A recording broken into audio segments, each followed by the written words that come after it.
No, dar un minuto que estoy ingresando personas ahí para.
Al 75, 376, 378 y 380. 75, 76, 78 y 80. Básicamente esos son ejercicios de sustancias puras, no de gases ideales, que está a partir de los ejercicios estos que están acá. Y ahí ustedes básicamente verán que aplicando la ecuación de los gases ideales, lo pueden encontrar de una vez, y hacer el cálculo. Por ejemplo, si nos vamos al 375, una masa de 2 kilogramos de helio se mantiene a 300 kilopascal y 27 grados Celsius en un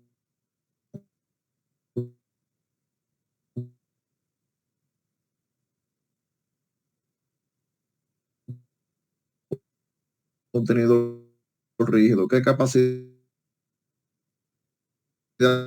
tiene? Están verificando toda la información, tiene que introducirse en temperaturas absolutas, por lo que este 27 grados Celsius tienen que sumarle 273 para llevarlo a Kelvin. Entonces, básicamente ahí yo despejo, saben que el volumen específico, presión, ya tengo la presión por volumen, y el volumen, la fórmula es masa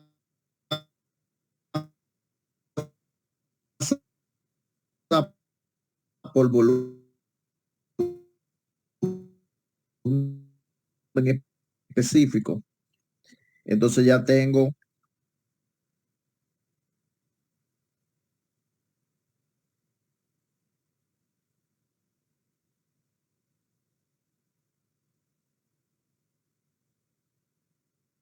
PV es igual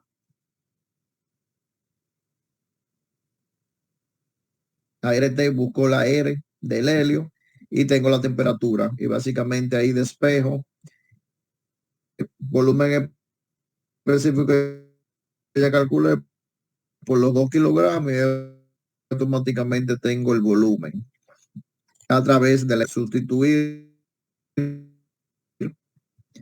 los valores en la ecuación que estuvimos trabajando. Esta que está acá, vamos a ver esos ejercicios. Tenemos el R del helio, que es 2.079, y tenemos la temperatura, pero la temperatura nos están dando en grados Celsius. Tenemos que sumarle 273 para llevarlo a Kelvin. Entonces despejamos el volumen específico y nosotros sabemos que el volumen específico es igual a la masa sobre el volumen. Entonces cuando yo despejo, automáticamente lo multiplico por la masa, el volumen específico, automáticamente tengo el volumen que me está solicitando. Básicamente utilizando esta ecuación de gas ideal. O sea, el 375.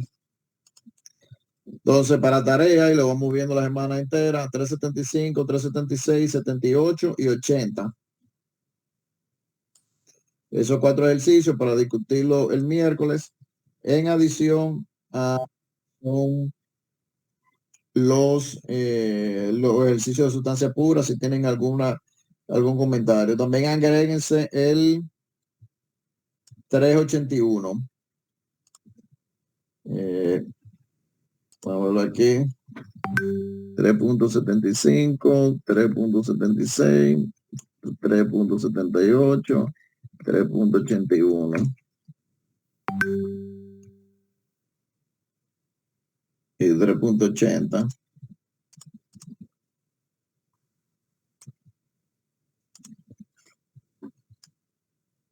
Esos son los ejercicios que tienen que hacer para ejercitar lo que es la sustancia, los gases ideales.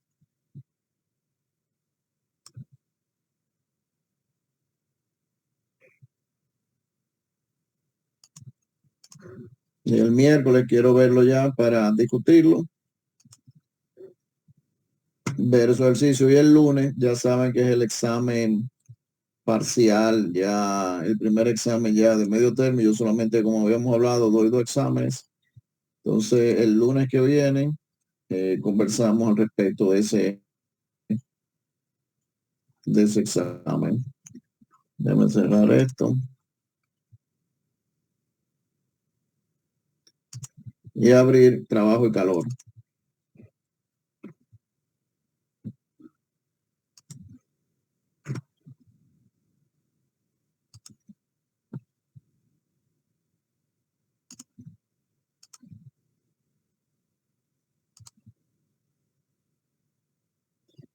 ¿Sí me escuchan ahí? Sí.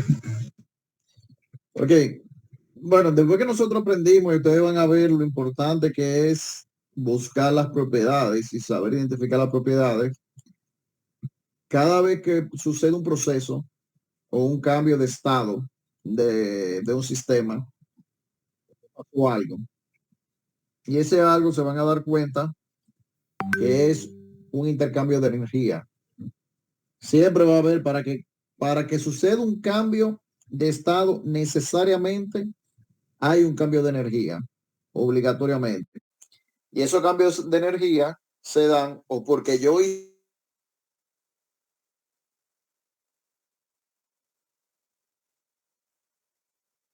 del sistema a los alrededores o de los alrededores al sistema. Entonces, siempre que hay un cambio es porque hubo un trabajo o un calor. Y ese es el principio de la primera ley de la termodinámica, que la vamos a ver luego, que en su libro empieza en el capítulo 4 y 5. Nosotros en el capítulo 5 vemos ya lo que es trabajo y calor, y en el capítulo 6 entramos a la primera ley de la termodinámica. De ya esta definición la conocíamos de antes. Trabajo es el resultado de la acción de una fuerza sobre una masa produciendo un desplazamiento de dicha masa. Que es esta famosa fórmula de trabajo que usted también ya la conoce. La fuerza por el desplazamiento. Hice tanto trabajo. Y el trabajo entre tiempo, sabe que es la potencia. ¿Qué tanto trabajo yo puedo realizar en un tiempo X? Me determina lo que es la potencia de un sistema. Entonces, básicamente, vemos el concepto acá del cilindro émbolo. El trabajo no es más que la fuerza por la diferencia de desplazamiento, la fuerza, la presión por el área. Cuando sustituimos esto, vemos que el área por la diferencia de distancia me da un volumen. Entonces, en términos termodinámicos, el trabajo no es más que, bueno, cuando divido presión, cuando dividimos, cuando multiplicamos el área por dx, me da el volumen. En ese sentido, la fuerza que yo la sustituí por la presión, ven que es P por A de X, fuerza y presión por área. Entonces sustituyo presión por área por la diferencia de desplazamiento. Entonces área por la diferencia de desplazamiento es el volumen. Por ende me queda que el trabajo igual a la presión constante en el sistema por la diferencia de volumen. Entonces aquí vemos el émbolo, esa fuerza que se está aplicando por la presión, la diferencia de volumen me da el trabajo que se realizó en el sistema. Y cuando yo lo vemos como área bajo la curva y desarrollamos esa integral, ustedes saben que la integral de P por dB me va a ser igual a la diferencia de volumen en el sistema. Entonces, cada vez que yo quiera calcular qué trabajo se realizó, debo de calcular primero cuál fue la presión efectiva en el sistema y la diferencia de volumen. Y ahí es donde ustedes ven la importancia de buscar las propiedades. Porque tengo volumen 2 menos volumen 1, pero muchas veces no te lo dan de manera directa el volumen y tienes que buscarlo de la utilización, ese volumen, de primero, si es un gas ideal, a través de la ecuación de gases ideales, calcular el volumen, o a través, si es una sustancia pura, calcularlo a través de las propiedades que tú estás viendo en el sistema. Entonces el trabajo puede ser positivo o negativo. Y ustedes ven ya la diferencia, volumen 2 menos volumen 1. Si el volumen 2 es mayor que el volumen 1, se considera que es un trabajo positivo o de expansión. Y si el volumen 2 es menor que el volumen 1, como en este caso que estamos viendo, se está hablando de compresión. ¿Qué significa una compresión? Cuando una fuerza externa realiza trabajo sobre el sistema y te das cuenta que el volumen es menor, el volumen 2, que su estado inicial en el volumen 1. Entonces eso se llama un trabajo de compresión del sistema. Pero también tenemos la expansión del sistema, pues un trabajo positivo, que cuando el sistema hace trabajo sobre las paredes. Igual, calcula cuál es la presión que me está realizando el sistema por la diferencia de volumen. Aquí ustedes ven que el volumen 2 es mayor que el volumen 1 y por ende el trabajo es positivo. Entonces aquí es un concepto que tenemos que entender cuando el sistema, que es cuando se hace trabajo sobre el sistema o se comprime, o yo necesito energía externa del sistema para comprimir, el trabajo es negativo. Pero cuando el sistema es quien hace trabajo o hace el movimiento a través de la energía que recibe, entonces se denomina que un trabajo positivo o físicamente un trabajo de expansión. Y eso ustedes lo ven también en el funcionamiento de equipos termodinámicos, de equipos térmicos o de bombeo. Por ejemplo, una bomba o un compresor de aire. Un compresor, ¿qué es lo que hace? Comprimir el volumen de aire. Pero al comprimir, ¿qué hace? Un trabajo negativo, consume potencia.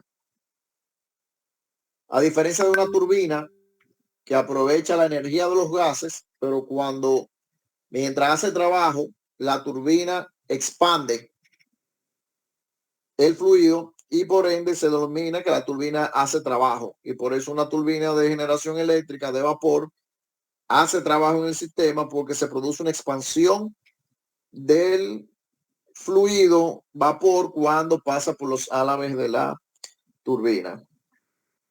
Entonces, básicamente el trabajo no es más que el área bajo la curva de tu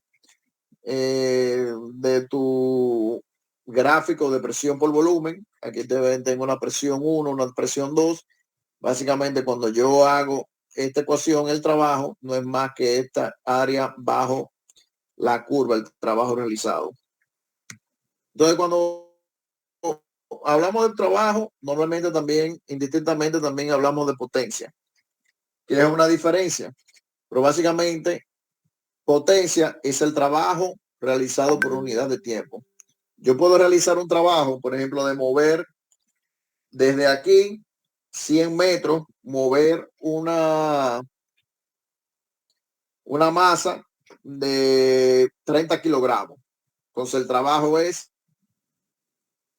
30 por 100, son 3.000 kilogramos por metros el trabajo realizado.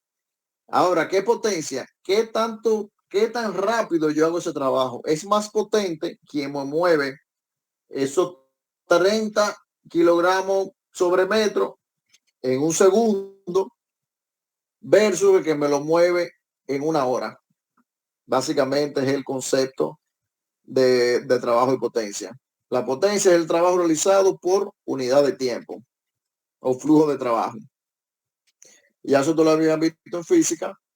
Vemos acá que el trabajo es en julio, vatio hora, libra fuerza pie, joule sobre kilogramo, potencia, joule sobre segundo, vatio, caballo, esa fuerza en inglés, etcétera.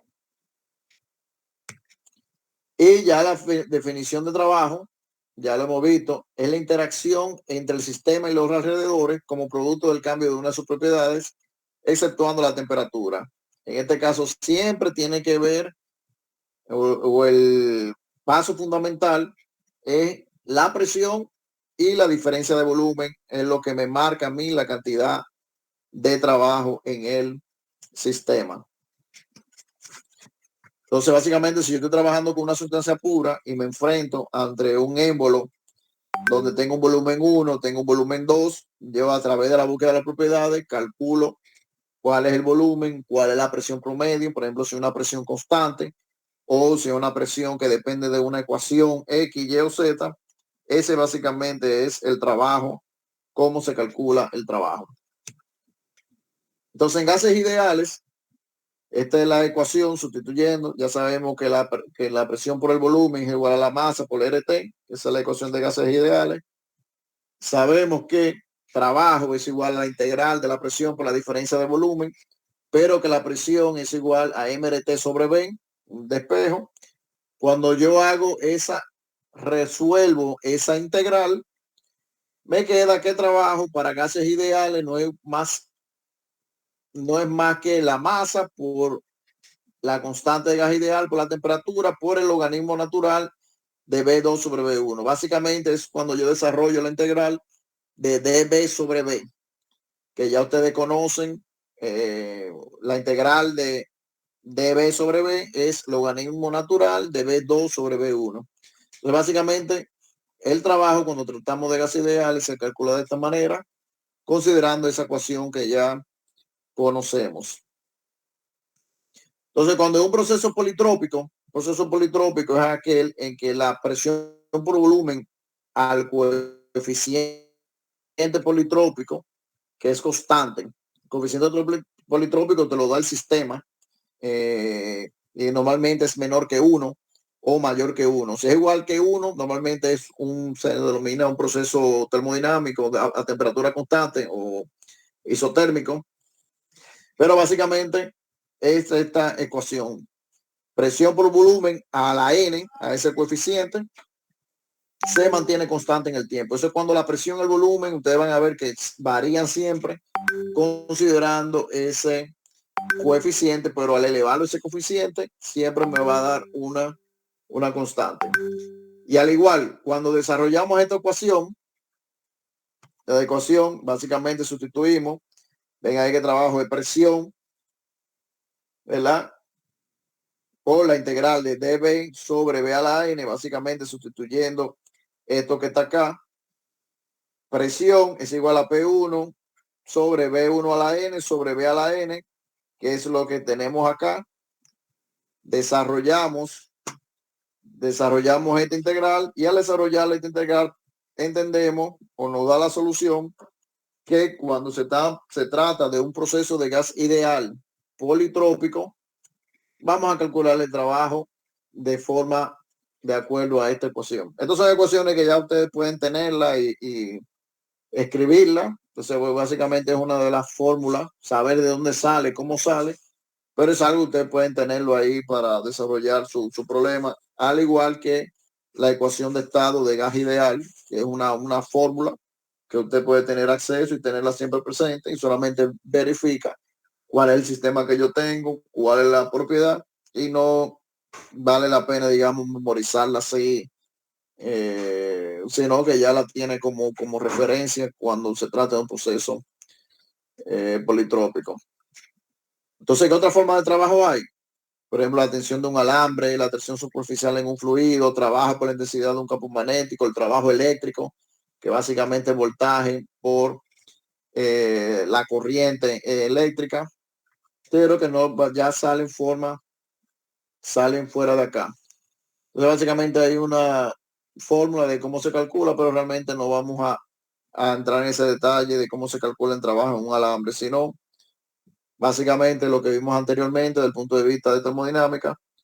Trabajo en sustancia pura es igual a la presión promedio del sistema por la diferencia de volumen. Trabajo en gases ideales, si no es politrópico, ya ustedes saben que es la ecuación de gases ideales, despejo la presión, ya vimos la ecuación cuando es el trabajo en gases ideales, masa por RT, por la constante del gas, por la temperatura, por el organismo natural de B2 sobre B1. Y si es politrópico, me va a quedar P2 por B2 menos PB1B1 sobre 1 menos N. Básicamente son las dos ecuaciones de cálculo de trabajo, cuando son politrópicos y cuando no son politrópicos. ¿Cuándo es un sistema politrópico? Cuando la relación de la presión por volumen elevado a esa ecuación se mantiene constante. Normalmente esa ecuación de PV a la N parece como una hipérbola o una parábola. Se ve porque varía la presión y varía el volumen, pero eso se mantiene cuando tú la elevas a esa condición o a ese coeficiente, siempre te va a dar el mismo número. En una tengo mucha presión, bajo volumen, lo elevo a la N y me da, por ejemplo, 2. Pero en el otro lado tengo alto volumen, pero baja presión, que al elevado a la N me da el mismo valor y por eso se denomina politrópico cuando PV a la N es una constante. Pues hablamos de calor. Aquí el calor es casi igual que, y aquí es donde mucha gente confunde la temperatura con calor. Pero el calor no es más que el flujo que se da de energía cuando hay una diferencia de voltaje. El calor para los eléctricos que está acá es como el voltaje. Cuando hay diferencia de voltaje, ¿qué fluye en un circuito eléctrico? La energía por los electrones. Exacto, que se llama, al final es corriente. Sí. O sea, por o intensidad. Diferencial de potencial va a fluir una corriente. Y de acuerdo a esa diferencial de potencial por la corriente, me está fluyendo una potencia, considerando también la resistencia que hay entre esos dos potenciales. Porque si entre esos dos potenciales yo tengo una resistencia infinita, realmente no va a haber flujo de corriente. Ahora, si es un elemento conductor, entre un voltaje, entre el voltaje más alto y más bajito, usted va a tener un flujo de corriente. ¿Qué es lo que pasa acá en la definición de calor? Que básicamente es la energía que fluye desde un cuerpo que tiene mayor temperatura a uno de menor temperatura. Y ustedes van a ver ahí que eso se parece mucho a lo que predica, bueno, la segunda ley de la termodinámica, que es la dirección de la energía. Vemos que solamente hay flujo de energía cuando hay diferencial de temperatura y siempre va a fluir naturalmente cuando desde el cuerpo de alta temperatura al de baja temperatura. Eso pasa mucho, por ejemplo, si tengo una taza fría una taza caliente. La taza caliente va a tender al equilibrio a mi temperatura ambiente. Pero no es que el calor fluye desde el más frío y que lo enfría al más caliente. No, es que el más caliente cede calor hasta que equilibra al ambiente. Ahora, ¿qué pasa? El ambiente, como una taza de café o de té, la masa que tiene no es tan grande. El ambiente realmente ni lo percibe. O sea, por eso se denomina y lo vamos a ver un sumidero térmico. O sea, todo ese calor que se desecha y que llega a equilibrio con el ambiente, realmente no hay una diferencia de temperatura, no hay una diferencia el ambiente no va a subir, al menos que sea una taza tan grande, un sistema tan grande, más grande que el ambiente, que todo ese calor que cede te caliente el ambiente hasta que llegue a un equilibrio térmico. Entonces, a diferencia del trabajo, cuando el calor entra al sistema es positivo y cuando sale del sistema es negativo. O sea, si yo caliento algo, yo le estoy agregando calor, entonces positivo. Pero si se está enfriando, estoy cediendo calor, es negativo.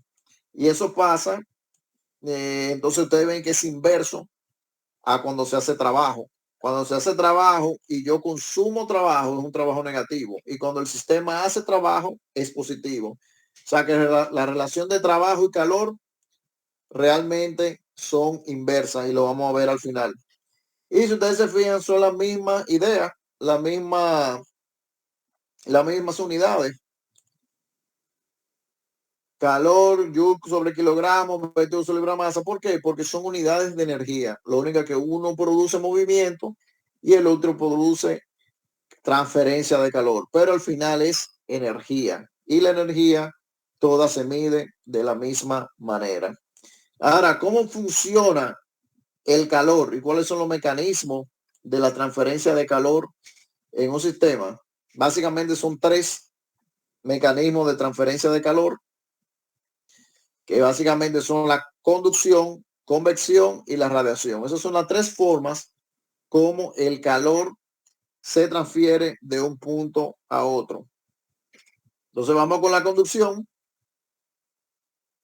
Básicamente, como ustedes lo ven, es cuando dos cuerpos de diferentes temperaturas están en contacto físico directo, pasando desde el cuerpo de mayor temperatura al de menos. Entonces miren acá, esta barra, que está agarrada aquí en este soporte, yo le inyecto o la caliento con esta antorcha. El calor, mira acá cómo va variando y se va transfiriendo hasta que esto llega a una temperatura X. Pero este calor que está pasando por acá, mira cómo se transfiere en el cuerpo del fluido o a través del cuerpo del fluido. Pero la convección básicamente se da cuando la transferencia de calor se da entre un fluido y entre dos fluidos o entre dos componentes de dos cuerpos y al menos uno de ellos es un fluido. Por ejemplo, tenemos esta olla, ¿verdad? Y aquí tenemos agua. Adentro de la olla tenemos agua y aquí tenemos esta olla. La olla se calienta incluso por conducción. En esta pared la olla se calienta. Pero entre la pared de la olla que está caliente acá y el agua es un fluido, esto se considera una convección. Todo elemento, todo cuerpo que es un fluido, ya sea aire o agua o vapor, que se utiliza para transferir calor, se considera que es un mecanismo de transferencia de calor por convección. Entonces hay convección forzada. La conversión forzada básicamente es cuando yo utilizo un flujo de aire o un mecanismo para agilizar lo que es la transferencia de calor, como un ventilador. Ustedes han visto esto, por ejemplo, los componentes eléctricos, un CPU, que sus dispositivos de instrumentación, de sus tarjetas de control, su tarjeta de potencia, al tener energía se calienta. Pero ¿cómo ella la enfrían?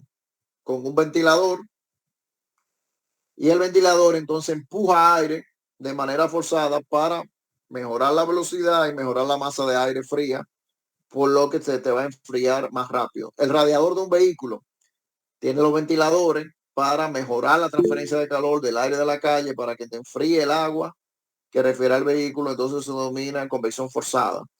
El horno, por ejemplo, de una estufa, donde tú tienes un ventilador abajo, y muchas veces usted ve que hay un ventilador que distribuye el aire dentro del horno cuando lo tienen, básicamente también se denomina una convección forzada.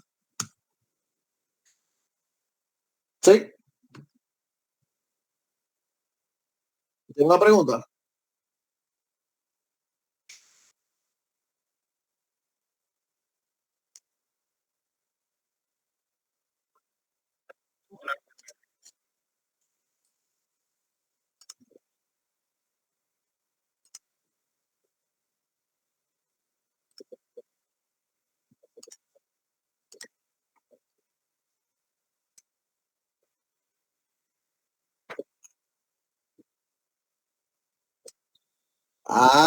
No, mira, hay computadores, incluso el aire, y muy buena analogía, pero por ejemplo, las computadoras de los gamers que tienen alta potencia de procesadores, esa tarjeta Nvidia o procesadores fuertes, muchas veces el aire no es suficiente porque el aire no tiene tanta conducción como el agua o como un líquido.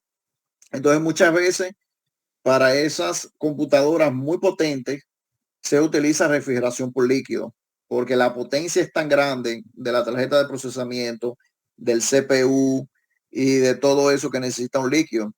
Pero ellos tienen un ventilador porque el líquido tiene que enfriarse de alguna manera. Entonces ella tiene un líquido, pero después que absorbe el calor, pasa por otra área de la computadora donde hay un ventilador que te enfría el líquido. O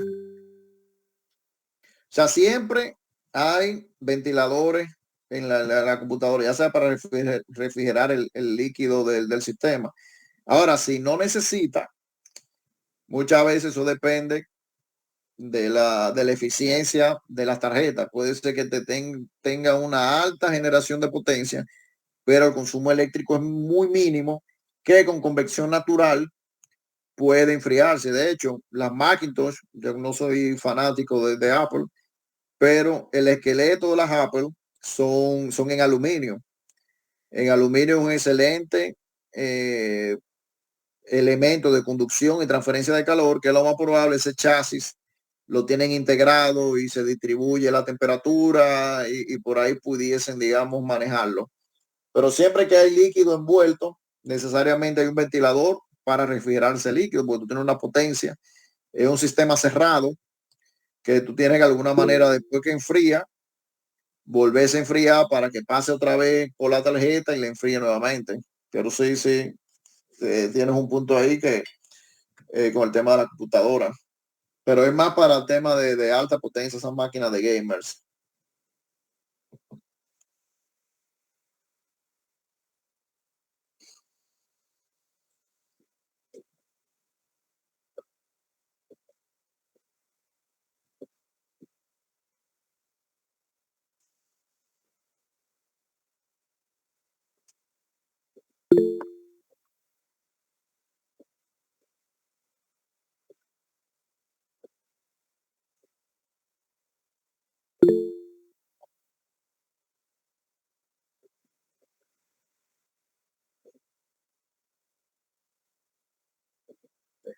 Eso tú lo vas a ver ahora, que es lo que estamos viendo. Eso funciona por radiación, que básicamente la energía se transfiere como un fenómeno electromagnético.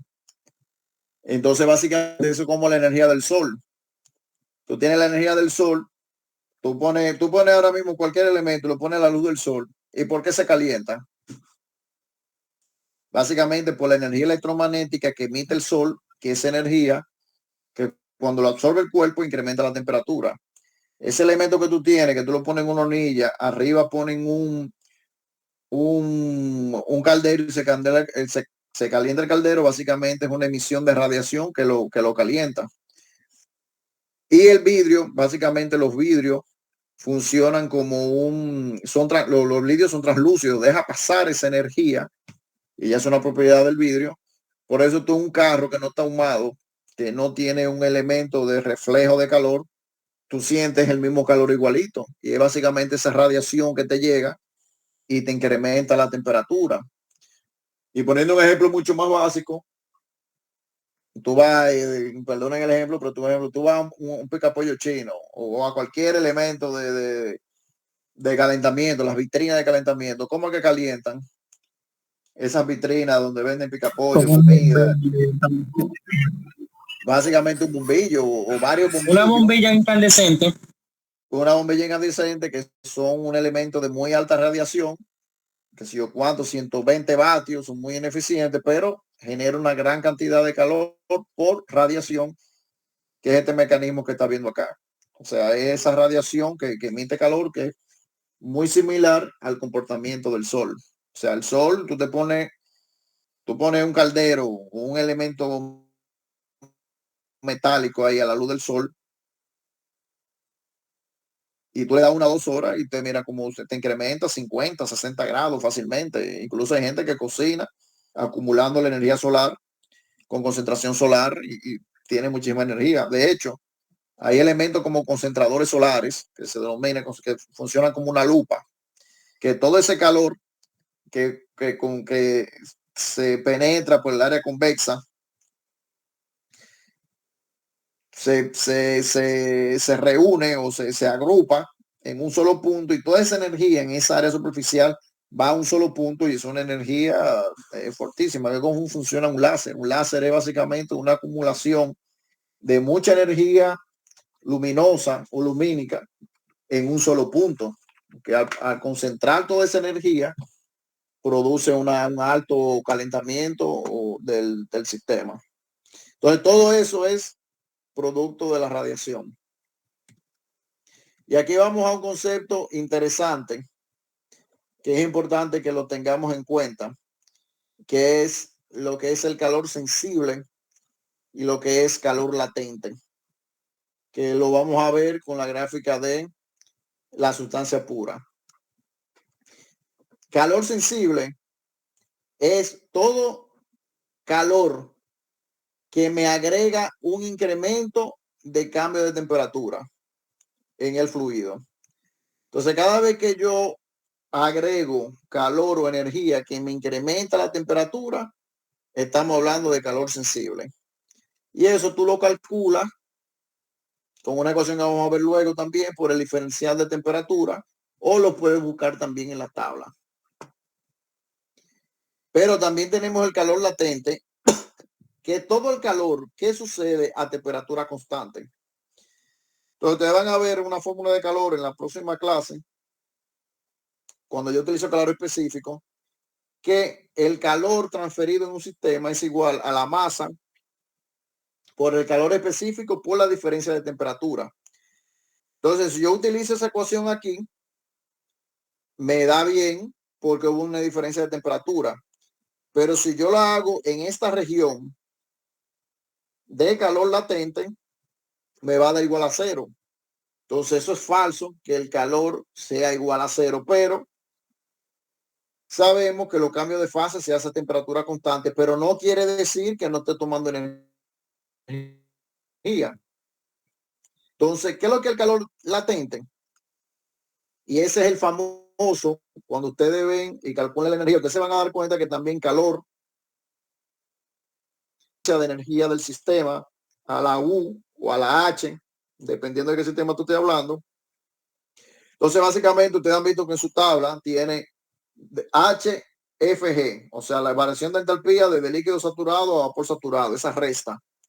O UFG, que lo vieron en su tabla, de calor de líquido saturado y calor saturado y vapor saturado. Básicamente eso es lo que te está diciendo, es toda la energía que es necesaria para el cambio de fase. Entonces, calor latente es la cantidad de calor necesario para hacer un cambio en la sustancia. Calor sensible es el calor que yo necesito para cambiar la temperatura de la sustancia. Entonces, por ejemplo, tú tienes calor latente de evaporación, calor necesario de líquido a vapor, condensación, fase vapor a líquido, solidificación de líquido a sólida, fusión a líquido, fase sólida a líquida y sublimación de vapor a la fase sólida. Básicamente todo eso cambio de fase, todo cambio de fase de un sistema se hace a temperatura constante y eso es lo que se denomina calor latente. Y al final, ya en resumen, vemos acá cuando entra calor al sistema es positivo, cuando entra calor al trabajo es negativo, trabajo es igual a el área bajo la curva, la integral de la presión por la diferencia de volumen. Cuando meto la ecuación de gases ideales aquí en esta ecuación, podemos calcularlo para gases ideales. Cuando sale calor es negativo y cuando sale trabajo es positivo. Y cuando el calor fluye o no hay ingreso de calor de un sistema a otro, cuando Q es igual a 0 porque es un proceso adiabático. Pues básicamente es lo que queremos ver el día de hoy. Vamos a dejarlo como teoría. El miércoles yo le dejaré la tarea de esto, o la semana de arriba, el otro miércoles de arriba. Hacemos ejercicio, porque vamos a ver que es muy fácil, un proceso muy fácil para calcular calor, trabajo, porque lo que yo tengo que tener es primero calcular las propiedades y luego sustituirla en esta ecuación y saber básicamente primero identificar el sistema, si el volumen inicial es mayor que el final para saber si el trabajo es positivo o negativo y así mismo con el calor. Y cuando veamos luego la primera ley de la termodinámica, vamos a hacer ahí otro clic adicional porque la primera ley de la termodinámica trata sobre la relación de todos los elementos, del calor, el trabajo y otras formas de energía como la cinética, la potencial, la energía interna o la entalpía, dependiendo del sistema, y te da esa relación para tú ver y calcular también a través de la primera ley qué trabajo hizo, qué calor se transfirió, etcétera. Pero hasta ahora nos quedamos acá con la teoría. Entonces, para el miércoles vamos a discutir todo esto de los gases ideales. También cualquier duda que tengan sobre sustancias puras, la traen, la conversamos acá. Y ya saben que el lunes que viene, ahí en el FI 102, entonces vamos a tener el examen ya parcial hasta la unidad 4 de que hemos conversado. ¿Tienen alguna duda hasta acá?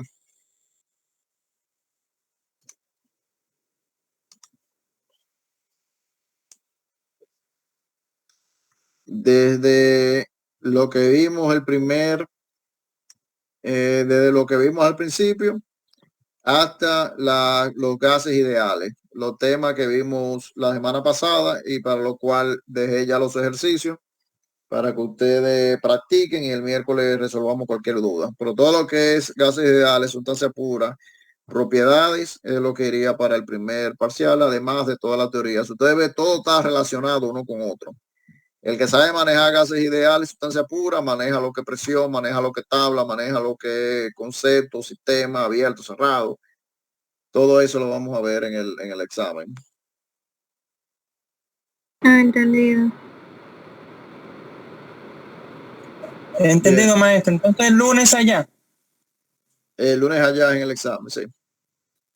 Ok, muchas gracias. Podemos llevar la tabla, ¿verdad? Claro, su tabla impresa, eso sí, todas las tablas impresas, termodinámica para tomar el examen allá con sus tablas impresas. Perfecto. Okay.